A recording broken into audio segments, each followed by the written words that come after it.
Do you want a man for president who's seasoned through and through, but that's a doggone season that he won't try something new? A man who's old enough to know and young enough to do. Well, it's up to you, it's up to you, it's strictly up to you. But it's Kennedy, Kennedy, Kennedy, Kennedy, Kennedy, Kennedy, Kennedy for me. Kennedy, Kennedy, Kennedy, Kennedy. Do you want a man with spirit who is not afraid to fight? A man whose record shows that he will fight for what is right.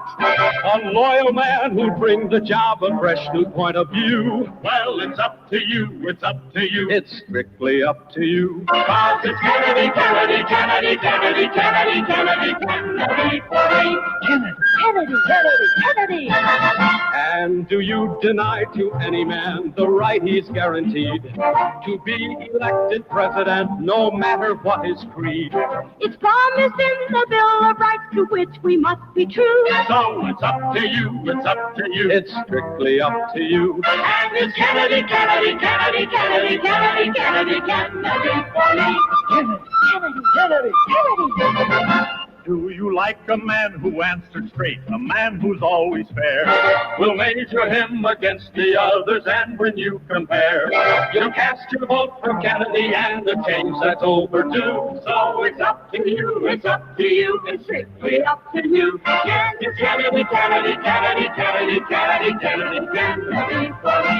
Kennedy, Kennedy, Kennedy, Kennedy, Kennedy,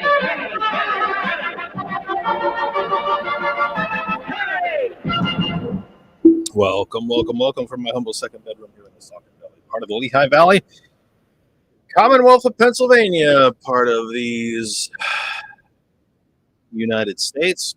Still called that much longer. Something to think about. Bit of a dystopian question, I guess. It just is what it is. Or was I? Part of these United States, Western Hemisphere, North American continent, on this planet Earth, the only one we have, and even that not for much longer, because as we will get to, Trump has begun to fill out the cabinet full of people who don't believe in anything the cabinet positions do that they actually are supposed to be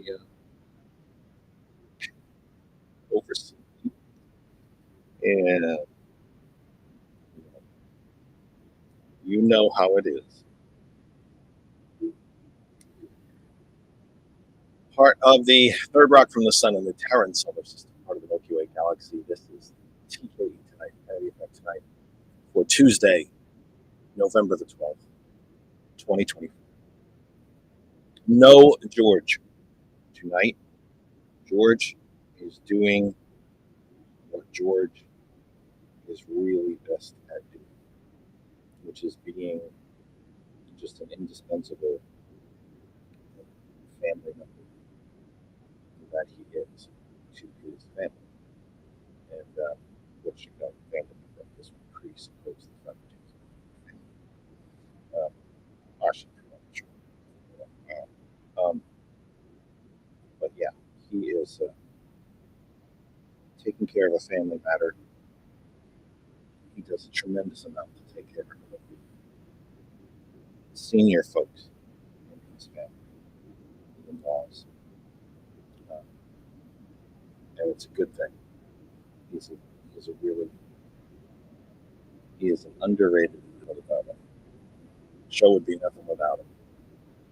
We wouldn't be here without him. There's no question about it. The show would not still be here without him. But he's taking care of things, as he should, by the way. And you are stuck with me all by myself. So welcome to all of you. It is 8:07 Eastern Standard Time here in the Commonwealth of Pennsylvania. Thank you all for being here again. And I hope we didn't lose you all. I've already noticed that there's some names missing. I hope we didn't throw you all off with the new schedule. We are doing a reduced schedule from now for the foreseeable future. And I mean foreseeable future. Like I suspect that this schedule will last into 2026, into the midterms. Assuming, by the way, that we actually have midterm elections, which I suppose, in a manner of speaking,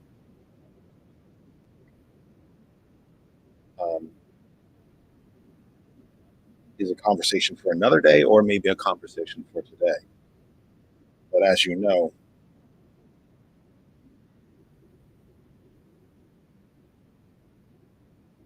we have to consider. Prior to Election Day, I told you a million times on this show, probably way too many times, to take Trump at his word. When he tells you something, listen. And I believe that is correct. And among the things that he said was, if you just vote for me November 5th, of course I'm going back, obviously, you'll never have to vote again. Promise. You'll never have to vote again. Well, you know, let's take the man at his word. So our schedule, which is now reduced, we are now with you on Sundays here on all of the video platforms where you are currently seeing us, as well as GCPR and Hot One. Tuesday evening from 8, Thursday evenings from 8 on GCPR.live and all of the video platforms that you may be seeing us right now. So welcome to all of you. If my voice sounds a little weak, a little tired,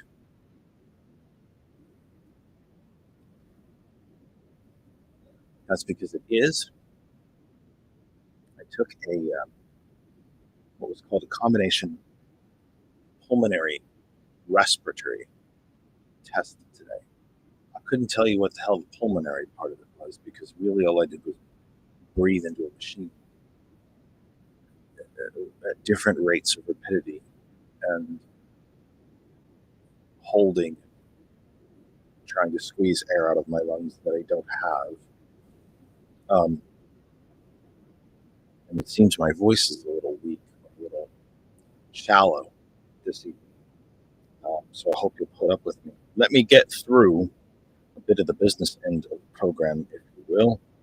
You are watching TKE Tonight, Kennedy Effect, tonight, live for November 12, 2024. We are live right now on the Facebook pages of Ghost Claw Productions, the TCP Media Group, Our Revolution, Pennsylvania, my own personal Facebook, Jeff Kennedy, my name is right there in the upper left-hand corner, and of course our home group Facebook page for all things that surround our program, That Other Side of Information, That Other Side of Information. We are also able to share the program this evening to 105 different locations. And if you are one of those groups, it's going to be one of those nights. If you are one of those groups that have allowed us to be a part of your corner of the Facebook universe, inside your personal Facebook page, your group, be it public or private, large, small, local, regional, statewide, national, international, we thank you. We could not do it without you. I do not pay Facebook to boost posts. It's probably why they block me at times, because they want money from me. Although even though when I offer them money, they don't take it. They don't answer me. And then I tell them that I want to buy massive amounts of advertising and spend thousands and hundreds of thousands. I just told them once I had a 6-figure advertising budget if they could just direct me the best way to spend it. And they never got back to me, which I find interesting. But anyway, so you're watching us on all those places. If you want me to see your comments, I would greatly suggest that you come to, well, I will do my very, very level best to stay on top of the comments on all of our platforms. We welcome your questions. We welcome your comments. Most of the comments. Some of them are pretty gnarly. But we welcome them. This is a discussion. It's not a lecture. I'm not that smart. Trust me. I'm really not. So anything that you would have to offer or that you would like to say about the stories that we're going to be talking about tonight, please feel free. We are happy to hear from you. We are live right now on our YouTube channel, which is also called, same name as our Facebook group, also called That Other Side of Information. We're live on Twitch, Jeff R. Kennedy. We are live on LinkedIn, Jeff Kennedy. The audio blasting around the globe via gcpr.live, gcpr.live. Plug us into any search engine, and you will find us. You can search for Ghost Claw Productions. You can search for Ghost Claw Productions Radio. You can search for Ghost Claw Productions Entertainment. Search for gcpr.live. The link is in the chat as always. You will find us. Great thing about the website is you can learn about our station. We are November 4th was our whopping 3-month anniversary. Yeah, July, August, September, October. Sorry, 4 months. 4 months. Geez, I'm shortchanging us. November 4th was a day before Election Day. Was our November 1st was our 4-month anniversary. We're almost 4.5 months old. We might learn how to crawl soon. It's a joke regarding crawl. If you go to our website, you can find out everything about the station. You can find out where you can listen and watch. You can learn about the other hosts, learn about the other shows. There are bios there, explanations of the other programming, scheduling, where you can watch and listen. Everything's right there on the website. Please check it out, gcpr.live. Thrilled to be that. And a very special hello, by the way, because I think I may have neglected to mention this on Sunday. A very special hello to the listeners who may be outside the United States. GCPR, even in our infancy, and it's not a pun really, in our infancy as an internet radio station, as any radio station, we have a really good number of people from outside the United States that listen to us. So to all of you, if you are out there and listening, please feel free to, if you're listening via the radio, you can't. If you're watching on any of the video platforms where we are streaming right now, please drop in a comment, say hello, let us know where you are, what country you might be in, what city you might be in. I don't need your address. I'm not trying to get anybody in trouble here, but it would just be interesting to see where you're all listening from. Please feel free to do so if you feel comfortable enough to do that. So thank you all for that. Let's get into it. Oh, funny. This is what I wanted to talk about tonight anyway. Literally breaking news. From the BBC, British Broadcasting Corporation. The BBC. Now, this is not going to be, this is not, when BBC posts something on their app live, it is not in an article form. It tends to come in sentences as the story is breaking and as they learn new information. So this is live. This is a live updated stream, if you will, almost like a blog kind of thing from the BBC. Trump picks Elon Musk and Fox News host for key jobs in second White House term. What do those two picks tell you? Here's what I think they should tell you. I mean, there's many different things, but here's what I think they should tell you. One, Mr. Musk bought himself a position. Now, you would think a man worth $270 billion and the head of more companies than most people can even count. I mean, obviously, we know about PayPal, Tesla, SpaceX, but he's got his hands in a lot more stuff than that. I have to wonder, where would he find the time? He didn't spend the money he spent to sit on the sidelines. He bought himself a tax cut, and he's damn well going to get it. And with this position, and I'll read more, he's going to justify it.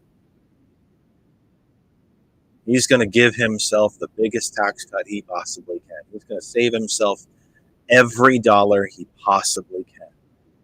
Because after all, $270 billion. It just doesn't go as far as it used to. How does anyone live on that kind of money? I don't understand. So what happens, what you have here is some summaries, some shorter bullet points when a story is literally being pushed out live by BBC. Elon Musk has been tasked with leading a new, quote, Department of Government Efficiency as Trump assembles his team for second White House term. He says the billionaire businessman will co-lead it with former Republican primary candidate Vivek Ramaswamy, though it is not clear exactly what form the new body will take. Mr. Ramaswamy, if I recall correctly, is honestly, what is he for real and what does he do publicly? Publicly, I believe, if I'm not mistaken, he's an investment banker, and I may have that wrong. And if I'm wrong, you please tell me in the chat. I'm trying to remember his bio from what seems like, millennia ago Republican primary campaign. He writes books. He's a quote unquote some type of motivational speaker and all these things. I think if you really dig down into it, you'll find that Mr. Ramaswamy is a grifter who has decided that the more right-wing and nuts he sounds, well, he hasn't decided. He's watched others. He's taken his cue, if you will, from others. That if you just say the wackiest, most right-wing, racist, all of it, you know what it is. I don't need to explain MAGA to you, but if you say that stuff out loud, people will pay you a lot of money for it. And so he's done so in book form and in public speaking dates around the country. He also, he did run for president. He was one of the few, he made it further than most. But all it really did was increase his wealth, made his books more popular, raised his speaking fees. I don't think he was running to be president. I think he was running to make money. And if Trump has taught us anything, he's taught us that you can make a hell of a lot of money running for president. If he had not made any money doing it, I doubt it he would have been doing it for 10 years now. And let's think about it. He's basically been running for president since 2015. And running constantly for nearly 10 straight years. Because remember, when he was selected in 2016, only about a week into his new administration, he announced he would be running for re-election. Also, obviously not showing he had no real understanding of campaign finance. But regardless, let me read on a little bit. Trump has also picked Pete Hegseth, a Fox News host and combat veteran, to be defense secretary, and John Ratcliffe as his director of national intelligence. A Fox News host, and I got to be honest, I've never heard of him. I think we can name most of the big personalities on Fox, even though many of us don't watch it. And shame on the BBC for actually labeling him as a Fox News host. I will never, ever let you forget, and I will never get sick of saying, that under deposition, under subpoena, under threat of perjury, in court, having sworn an oath to tell the truth, the whole truth, and nothing but the truth, various Fox News hosts, including Tucker Carlson, Sean Hannity, Laura Ingraham, Murdoch, Rupert Murdoch himself and his son Lachlan all said, plus a host of producers and blind producers, agents who book guests on these programs and so on, all admitted under threat of perjury that Fox News is not news. It is an entertainment channel. And that if the people that watch them take them seriously and take them as fact, then that's on the fault of the people watching. Notice Fox doesn't use the words fair and balanced anymore. When it was launched, it was fair and balanced. I mean, not in reality, but at least they said that over and over and over again. It was their catchphrase. It was their trademark. Not anymore. We don't use those words anymore. The Republican Party has control of the Senate. They're inching toward a majority in the House. As vote counting continues 1 week after the election, I fully expect Republicans to have control of the House. I do not think it'll be by much. Right now, I think it's looking at around a 10-vote margin, but that's enough. Because remember, Democrats fall in love, Republicans fall in line. Johnson will be reelected as Speaker. I suspect there'll be none of the fun drama that we saw last term. What was it, 13 rounds of voting for a Speaker? Just for him to be thrown out on his ass, as he quite deserved. A few months later, we won't get to have any of that fun drama. But I suspect they will have complete one-party rule of government. And the rest of us will have to sit back and watch what comes. Meanwhile, a New York court's decision on Trump's criminal conviction is delayed yet again, with the judge postponing any decisions until at least the 19th of November. What exactly will Musk and Ramaswamy be doing? Together, this is a quote from, I'm not sure where the hell this quote is from. Well, I should just read it rather than figure it out, right? Quote, together, these two wonderful Americans will pave the way for my administration to dismantle government bureaucracy, slash excess regulations, cut wasteful expenditures, and restructure federal agencies essential to Save America movement. Trump's statement reads, it will become potentially the Manhattan Project of our time, he says, referring to the American program to develop the first atomic bomb. It is unclear what form this new department will take, but it appears it will be outside of formal government structures. I can tell you what it is. It's Project 2025. Mr. Musk, Mr. Ramaswamy will be the public faces of it. But tens of thousands of Trump-appointed bureaucrats will be the ones implementing it. Again, as we mentioned at the top of the program, and as we mentioned to you countless times through the campaign, when he tells you what he said, when he tells you what he's going to do, believe him. Dismantle government. It's right there in his statement. And after all, it'll be Mr. Musk and Mr. Ramaswamy that decide what excess regulations are. They'll decide what wasteful expenditures are. They will decide how to restructure federal agencies. And they will do it outside the purview of the law. And they will get away with it because the Supreme Court gave it. Mr. Musk happens to think, here's an interesting.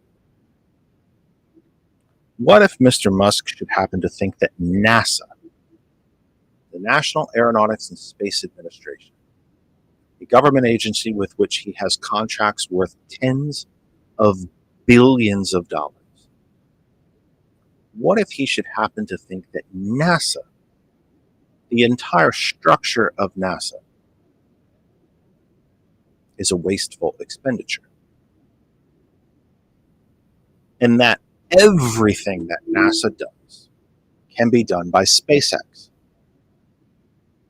thus making him the only space agency, in which case he can charge the government anything he wants. Do I know that that's going to happen?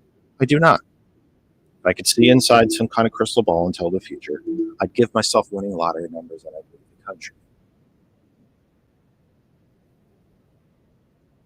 Does kind of make sense, doesn't it?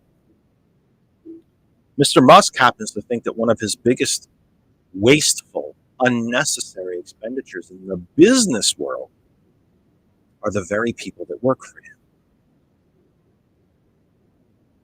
What if he should decide that the entire Department of Labor is a wasteful expenditure? But then again, he doesn't have to decide that, because Project 2025 already has. It calls for the abolishment of the Department of Labor and all labor protections. And all labor protections for children. The end of child labor laws.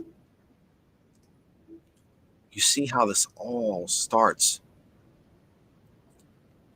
to come together. How it all starts to make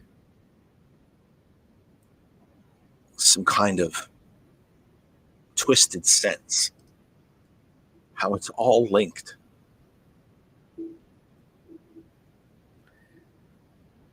Trump's statement goes on, the Department of Government Efficiency will provide advice and guidance from outside of government. So he's going to use taxpayer dollars to establish a governmental department that is outside government. Create entrepreneurial approach to government never seen before.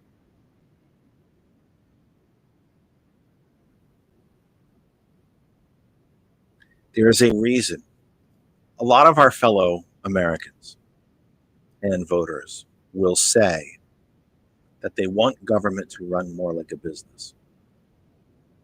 And in some cases, that could be a very good thing. The bidding process that is done in business is certainly something that government could probably take a little more of a look at.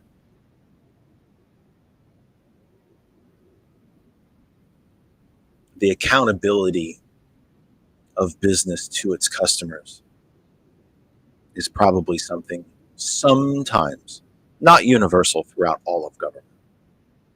Sometimes government could probably take a little look at. But there are major differences between government and business. Business does have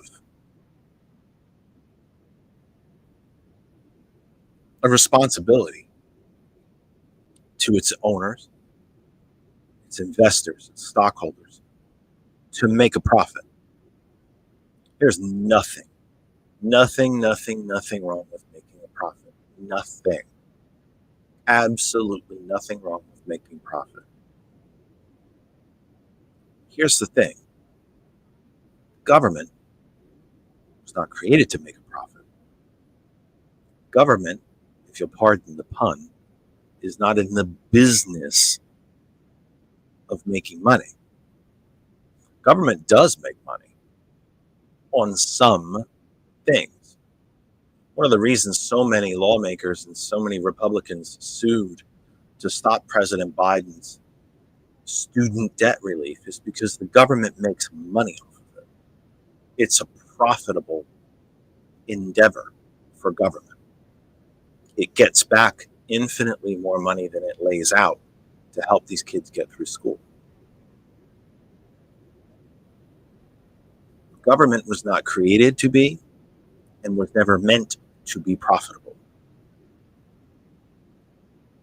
It was meant to spend taxpayer dollars on things that individuals cannot do for themselves, which is actually one of the classic definitions of socialism. the military, roads, bridges, airports, libraries, dams, seawalls, parks, post offices. Government was not meant to make money. It was not meant to be profitable. And here's the other huge major difference between business and government.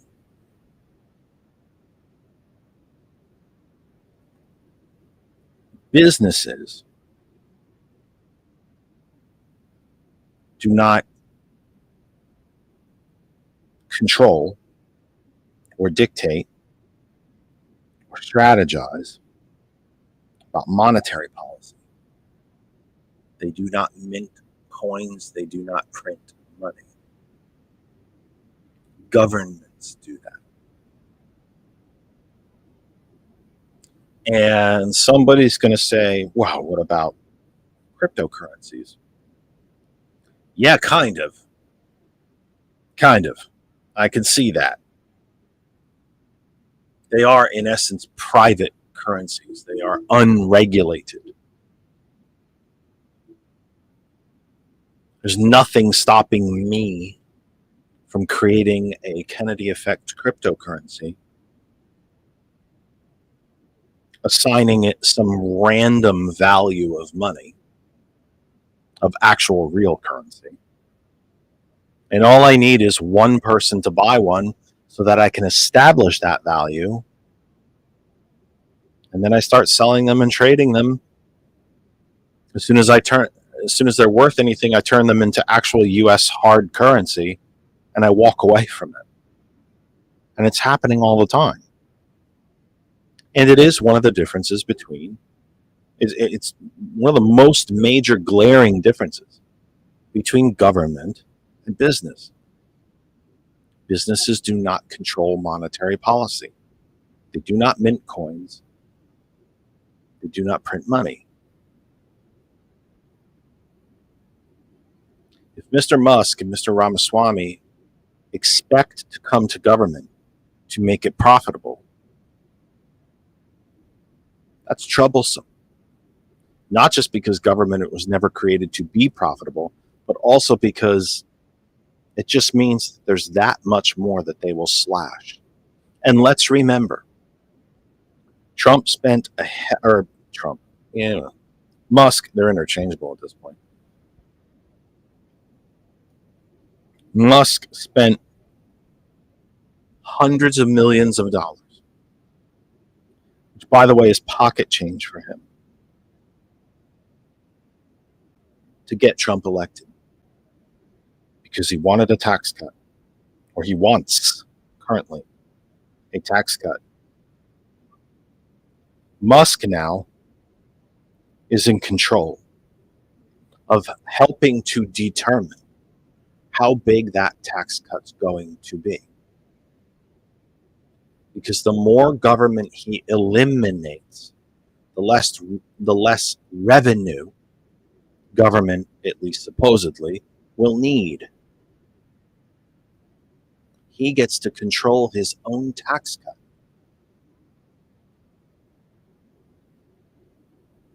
And again, it's right in Project 2025. It's right there. The elimination, not the scaling back, but the elimination of the departments of, and I'm not even naming all of them, gone, shut down, no longer exist. The Department of Education, Department of Labor, Department of Interior, all of the financial regulatory agencies like the Federal Trade Commission, the Securities and Exchange Commission, gone, all gone. The EPA, the FDA, happy that the beef that was in that burger tonight that you had didn't kill you? Don't hold your breath. Making sure meat doesn't kill you is expensive. It hurts the bottom line.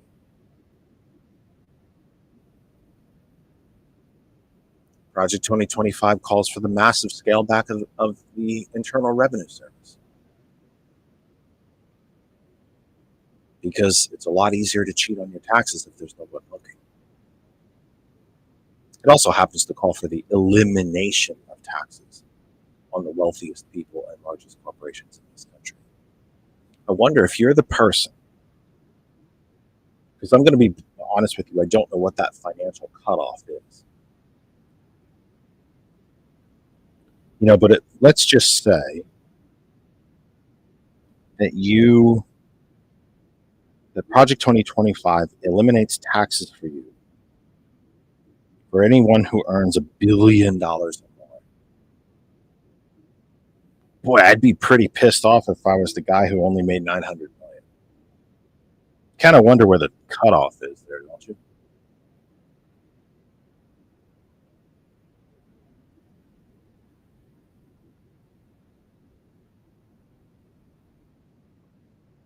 I'd be pretty pissed.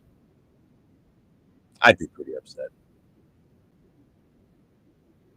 But that's what's coming. Sometimes you get the government you voted for. Sometimes you get government you voted for.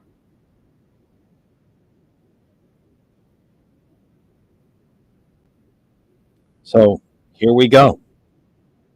The circus is beginning to come to town.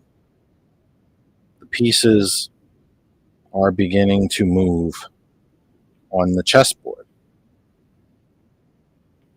The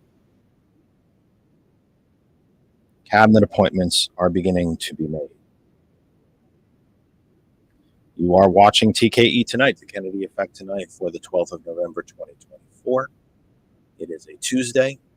Our next time with you will be Thursday from 8 p.m. Immediately following me no, wait, it's Tuesday. It's Tuesday. I just screwed up myself. There's no one following me tonight. I am nearly certain. I'm going to look and be sure. I am nearly certain. Correct. There's no one following me tonight. That's what I thought. I should say immediately. Following us, you have a little break from 9 to 11. Walk the dog, get a glass of milk, have some cookies, watch something that isn't the news, Christmas movies or specials or something. Kristen and I watched Charlie Brown Christmas last night. I never get sick of it. I've been watching it since I was a child, and it never ceases to make me smile. Watch something fun. Conversations with T. Nathan from 11 p.m. Eastern Standard Time on GCPR.live and many, if not all, of our different video outlets. Thomas returns tomorrow morning from 8 a.m. We will see you again Thursday night from 8 p.m. That doesn't mean that the schedule on GCPR quits just because we are not here. Conversations with T. Nathan tonight and every single night from 11 p.m. Thomas is on 5 days a week from 8 a.m. in the morning with the sound of coffee. TKE Tonight returns to you on Thursday. You are watching us live on the Facebook pages of Ghost Claw Productions Radio, Our Revolution, Pennsylvania, the TCP Media Group, my own personal Facebook, and our home group Facebook page for all things that surround our program, that other side of information. And on top of that, 105 other groups. Some political, some TV, some related to internet radio. Groups that cover the entire globe. And we thank you, each and every one of you, in each and every one of those groups that allows us to be part of your corner of the Facebook universe. And if you're just an individual who listens and watches and shares our program, a special thank you to you as well. The audio of our program, of course, blasting around the globe via GCPR.live, GCPR.live, Ghost Claw Productions Radio.live. Go to our website, learn everything you can possibly learn about the station, everything that you wanted to know, and more at our website, gcpr.live. You can find out where to watch and listen our scheduled synopses of our different programs, our hosts, and so on. Again, T. Nathan from 11, Thomas returns at 8 in the morning. We press on from the BBC. This was posted to our Facebook group, That Other Side of Information. The stories that we talk about here are on our Facebook group. We hope that you will come to our Facebook group and become a member. We would be thrilled to have you. There's just under 1,300 people that are members of the group currently, and we would like you to be part of it as well. Yes, I'm typing.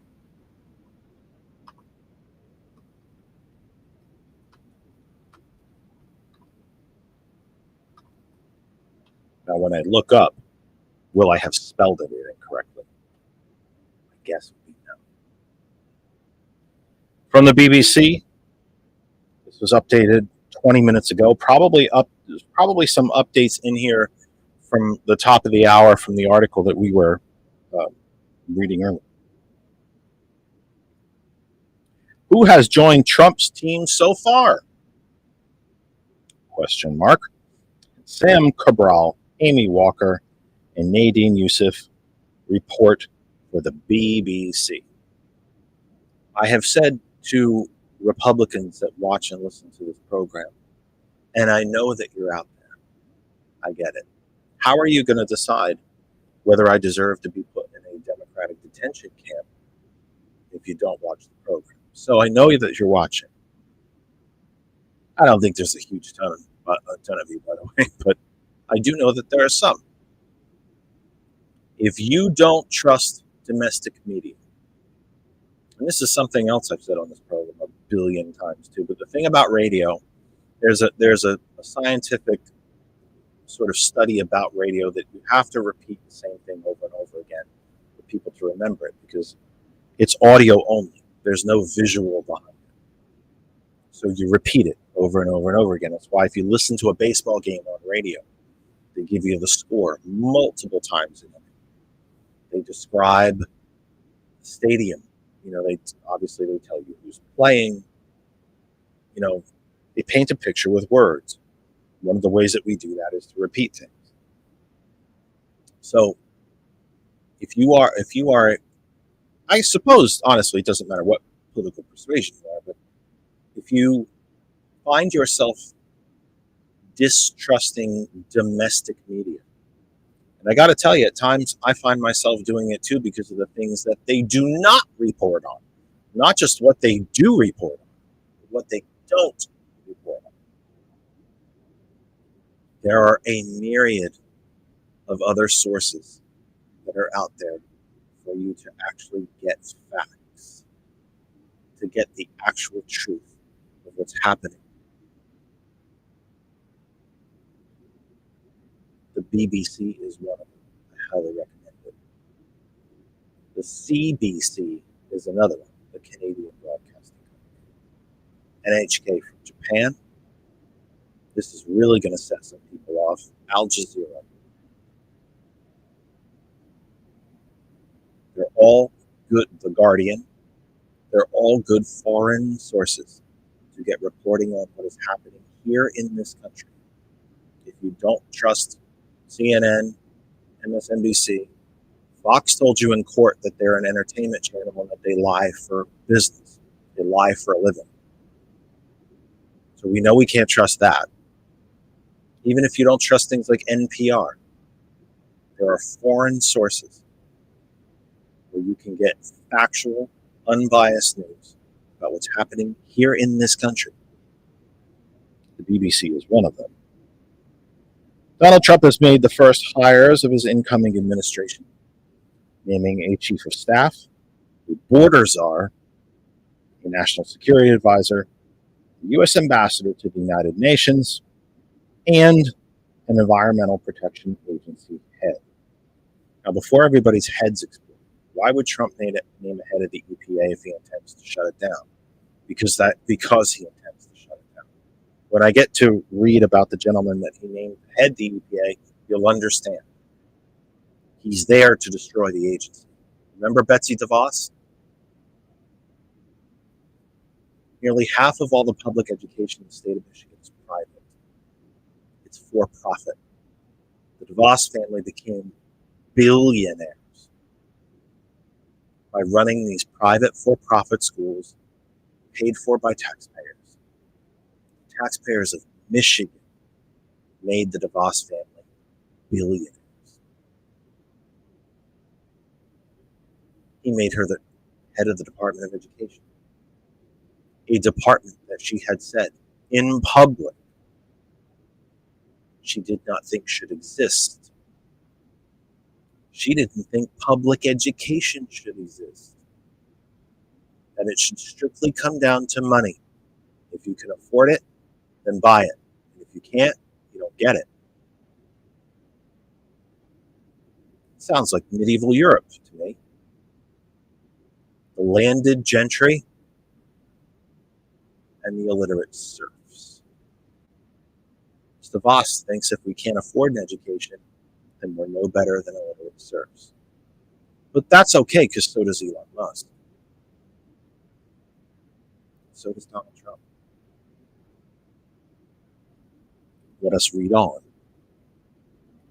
The President-elect may also be on the verge of appointing his top diplomat, the Secretary of State, ahead of his return to the White House on the 20th of January, 2025. Susie Wiles, who headed his campaign, becomes the first female chief of staff, while Tom Homan, who served in the first Trump term, will play a critical role on the border and immigration. The president is responsible for about 4,000 political appointments, a process that can take months. Here's a closer look at the people he's choosing. So far, it looks like I'm going to squeeze this down a little bit because I really want to get to the EPA before we run out of time. The leading contender for Secretary of State is Florida Senator Marco Rubio. If it feels like Marco Rubio has been around for 100 years, I have bad news for you. He's only 53. I believe he was first elected to the Senate in Florida when he was 38. If I'm not mistaken, he's now into his third term in the Senate. He's been around a long time. And he's one of those guys that thinks he deserves to be president, even though he's run for it 4 times, I think, 3 times. Can't even keep count. The only real interesting thing about that is that should Rubio be named Secretary of State, he will have to leave his Senate seat. That will mean that Florida dictator Ron DeSantis will have to appoint a senator to fill out the term. Don't be shocked if Mr. DeSantis appoints himself, because he has definite political ambitions to continue. And I believe, I'm not an expert on Florida law by any means, I believe he's term limited as governor of Florida. So it actually makes sense if he wants to, then he doesn't have to bother to run for the Senate. He can fill out the term. He makes himself an incumbent. He makes his lieutenant governor in Florida an incumbent, almost guaranteeing them 2 terms to win for everybody. National Security Advisor Mike Waltz, W-A-L-T-Z. Florida Congressman Michael Waltz has been selected by President Trump, President-elect, President, whatever, next National Security Advisor. In a statement on Tuesday announcing Waltz's appointment, Trump said the congressman is, quote, nationally recognized leader in national security, noting that he is the first Green Beret or member of the U.S. Army Special Forces to be elected to Congress and had previously served in the U.S. Army for 27 years. Congressman should be very well thanked. In all sincerity, should be thanked for his service to the country. Period. Trump hailed Waltz as, quote, an expert on threats posed by China, Russia, Iran, and global terrorism, and a strong champion of my America First foreign policy agenda.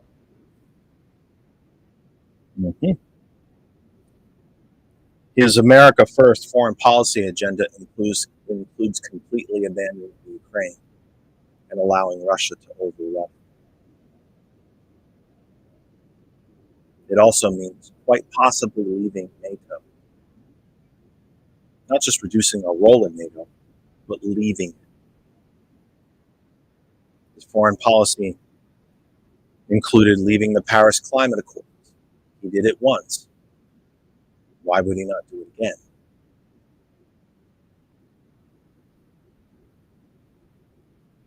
Homeland Security, Kristi Noem. South Dakota Governor Kristi Noem has been nominated for the key role of overseeing U.S. security, covering its borders, cyber threats, terrorism, and emergency response. The agency has a $62 billion budget and employs thousands of people. She will work closely with Tom Homan, named border czar, and Stephen Miller, who is in charge of policy to deliver on Trump's immigration pledges. Stephen Miller announced publicly today that he is working on a way to denaturalize American citizens. What does that mean? It means that if you came to this country, legally or illegally, by plane, by boat, or I don't say this lightly, climbed under a fence or over it, if you became a naturalized U.S. citizen, my best friend Matt became a naturalized U.S. citizen from the UK. He has since returned, but retains his U.S. citizenship. He's a dual citizen of both nations. But if you become a naturalized citizen, the Trump administration is trying to work on a way to take that back from you and send you out of the country. Now, if Matt was still living here and I were he, I wouldn't be losing any sleep. He's from Britain and he's white and he speaks English. Mr. Miller also mentioned that his first target will be Haitian Americans. A Trump-appointed judge just last week ruled that quote-unquote illegals who marry U.S. citizens will no longer be considered U.S. citizens. They can be deported rather than keeping them with the American spouse. This Trump-appointed judge thinks it's perfectly fine if we take the American spouse and deport them too. That means American citizens deporting American citizens in both cases. Naturalized or not. But if you are married to a quote-unquote illegal or married to someone that the Trump administration thinks or wants to deport, rather than that marriage being a legal shield for them to stay in the United States, they'll just take the spouse and deport them too.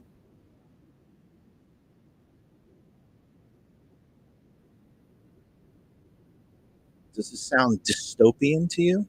It should.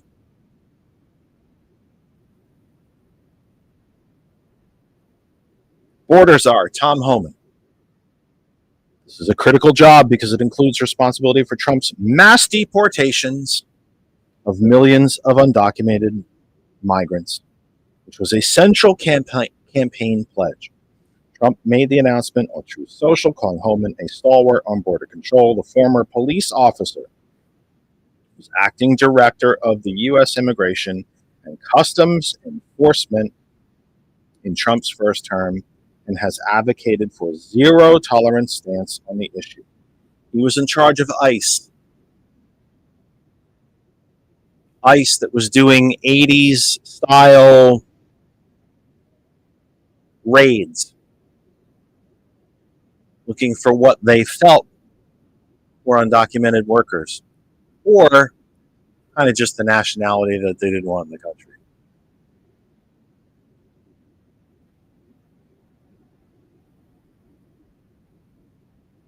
Remember what Trump said last week, last Thursday, if I recall, in an interview with ABC News. He was asked flat out, you're not really gonna deport all these people, are you? Set up camps and mass deportations? His answer was, I have to, because I promised. Promised he was going to save Social Security too. I'll hold my breath for that one.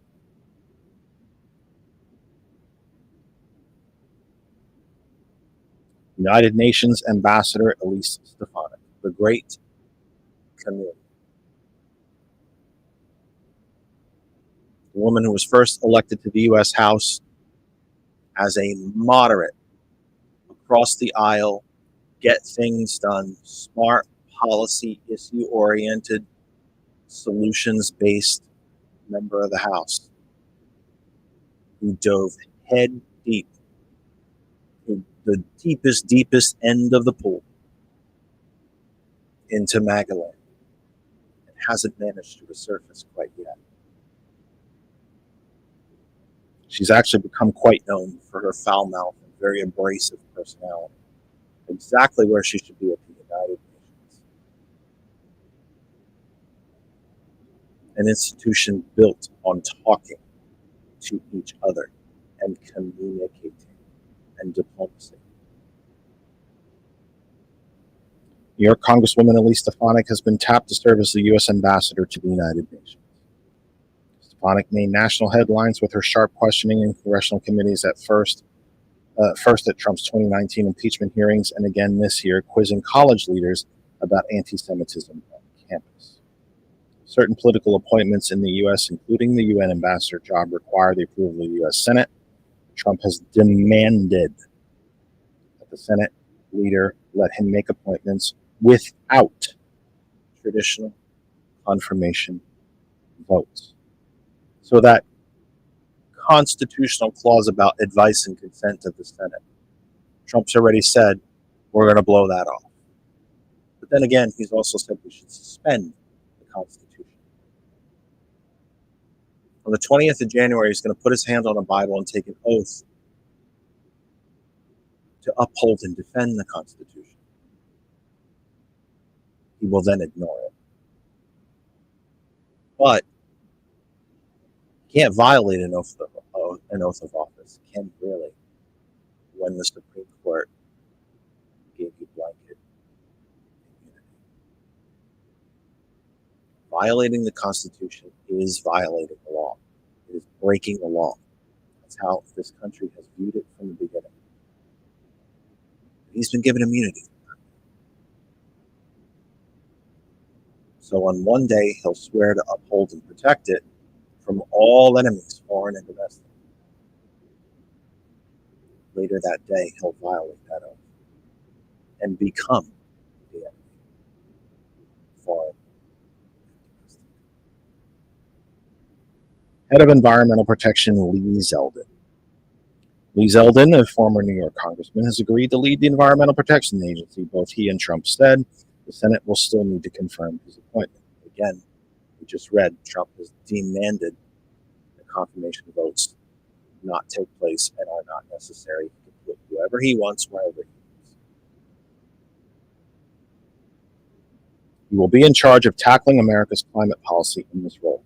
We will restore U.S. energy dominance.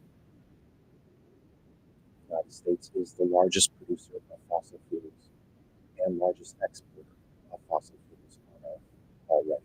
That happened under the Biden administration. We will revitalize our auto industry. That happened under the Obama administration. And make the U.S. global leader of AI. I hope he's right there, because we aren't currently. That would be China. We will do so while protecting access to clean air and clean water. Word access is extremely important here. I have access.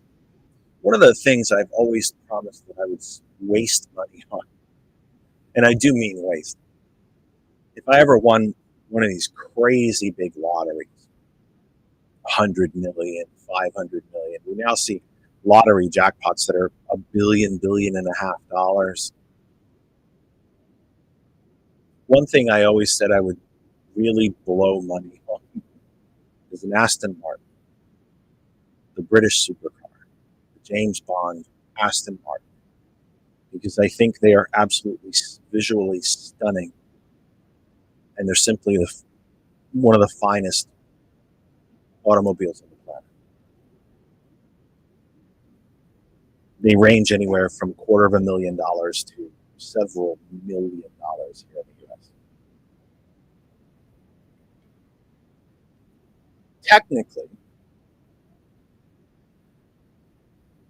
I have access to an Aston Martin. I can go to an Aston Martin dealer. I can look at the cars. I might even be able to sit in it and drive one. I can't afford it probably in 10 lifetimes, but I have access to it.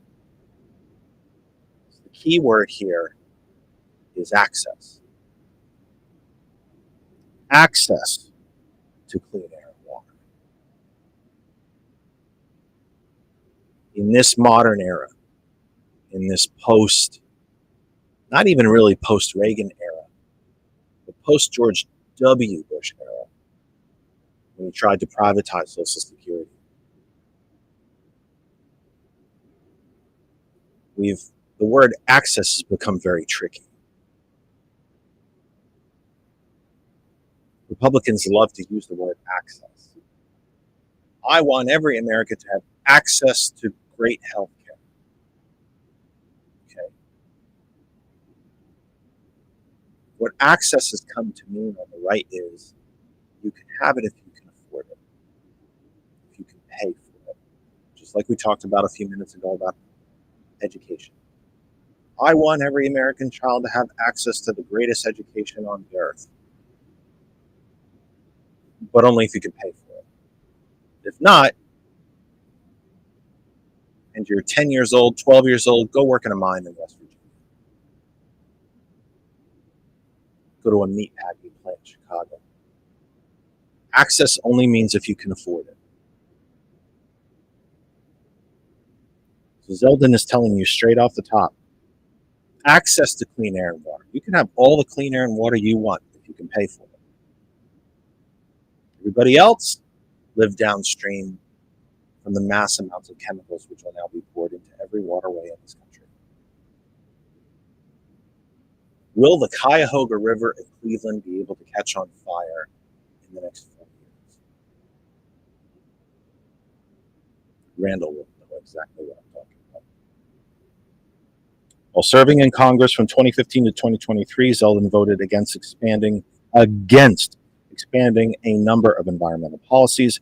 He has already said he plans to roll back regulations from day one. Chief of Staff Susie Wiles.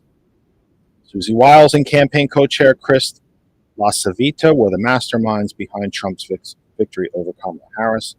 In his victory speech, Trump called her the Ice Maiden, a reference to her composure, and said she liked to stay in the background. Wiles was the first appointment in Trump's new team. The chief of staff is often a president's top aide, overseeing daily operations in the West Wing and managing the boss's office. Wiles is 67.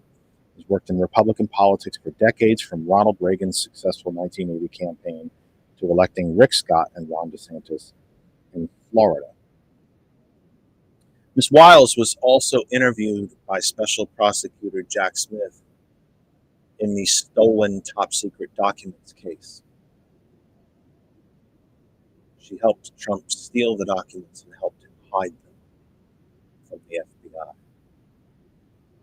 But yeah, Chief of Staff sounds good. She will take an oath to protect and defend and uphold the Constitution as well.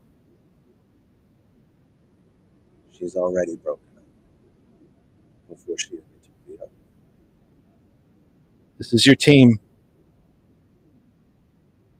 Now, there's some speculation about some other. You can find the article on our home group Facebook page, That Other Side of Information. Among the names being floated for Attorney General, Aileen Cannon, the Florida judge who dismissed the documents case against Trump with no legal justification whatsoever.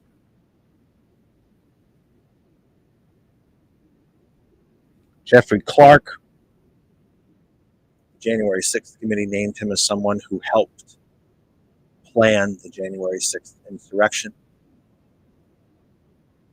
Texas Attorney General Ken Paxton, who was nearly, just barely survived impeachment and removal by a veto-proof Republican majority in the Texas legislature. He's also been under investigation for accepting bribes. He is the chief enforcement officer of the Texas abortion ban and has sued for access to women's private medical records so he can track their periods and arrest them and try them if they have an abortion. Some of the others are not even worth mentioning. Now that I see a picture of Pete Hegseth, now I know who he is. Boy, frightening. Frightening stuff. We can dig more into this on Thursday. Go to our home group Facebook page, That Other Side of Information. You can read the entire article there. It is a little long, but it's very, very good. Trump's probably his top pick for Commerce Secretary, Linda McMahon, best known for running professional wrestling. I guess it's a business. That's about all we have for tonight for everybody at GCPR, for Thomas and Gilbert and Gambit, for Ben and Brett, for Gretchen, Sheila, Solid Blue Sister, Bob Kosh, Pastor Best, Cole Goodman, for everybody that surrounds this program, Lynn and George Dare, Kristen, Daisy Dog, and of course, April Riddick. I am Jeff Kennedy. We return to you on Thursday from 8 p.m. New schedule. Slipping some days off in between. I need them. I have a stress test tomorrow morning. I am the woman that gave me the breathing test today said, "Oh boy, you're going to hate that." And after watching me struggle to breathe, she then said, "I'm wondering how you're going to get through that." So am I. And here's the other great thing, because, God bless America. So I'll go do the stress test in the morning, and as soon as I come home, I'll maybe walk the dog quick, get a drink of water, something like that, maybe a cup of coffee even. Immediately go to work and work all day. God bless America. Anyway, I'm Jeff Kennedy. We'll see you again on Thursday. Please remember, following us from 11 p.m. Eastern Time and every night from 11, Conversations with T. Nathan. Every weekday morning from 8 a.m., Sound of Coffee with Thomas. We will see you Thursday evening. Until then, please take care of yourselves and